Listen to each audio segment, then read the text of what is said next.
Now, if stories like this help you decode the future, and make sure you like, share and subscribe. With that, let's get straight to the story. Now, two of India's biggest AI players, the government-backed non-profit BharatGen and unicorn startup Sarvam AI, are now offering foundation models at prices that make OpenAI and DeepSeek look expensive by comparison. Now, let's look at the numbers here because they are absolutely stark. BharatGen's Param 2 model charges just 5 rupees per million output tokens. Sarvam charges rupees 10 for its 30 billion parameter model and rupees 16 for its larger 105 billion parameter version.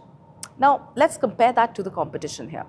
OpenAI's GPT-5 Mini, which is the cheapest US model in that weight class, charges rupees 191 for a response of the same size. Google's Gemini 3.5 Flash costs rupees 858. Even DeepSeek, the Chinese model that shook up global AI prices just last year, charges rupees 27 for a model nearly 17 times the size of BharatGen's. Now, the input side tells the same story here.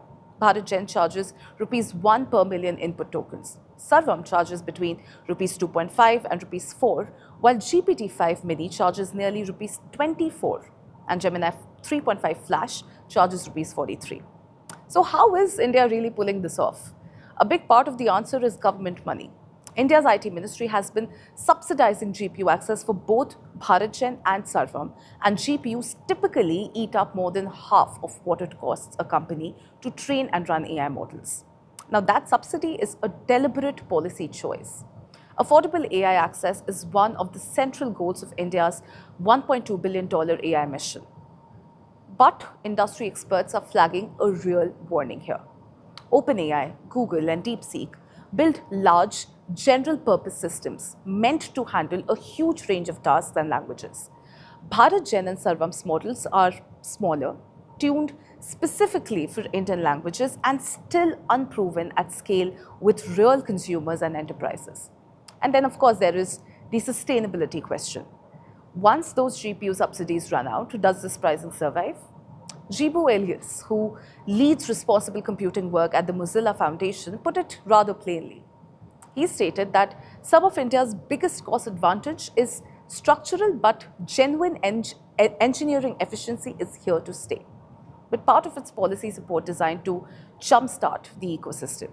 Eventually, pricing has to reflect real costs of developing these models. Even so, the ambition is enormous. Jonathan Ross, the inventor of Google's TPU chip and now chief software architect at NVIDIA, said in June that getting AI to run for under rupees 100 could make it accessible to everyone in India.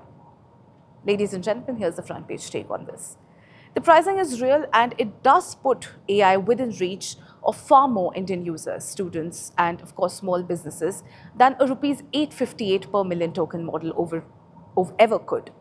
But BharatGen and Sarvam still have to prove their smaller India-focused models can compete on capability and not just on cost.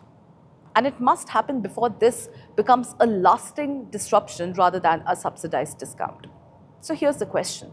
Can India build a genuinely globally competitive AI model on this playbook, or does cheap AI only work as long as the government's footing the GPU bill? Let us know what you think in the comments below.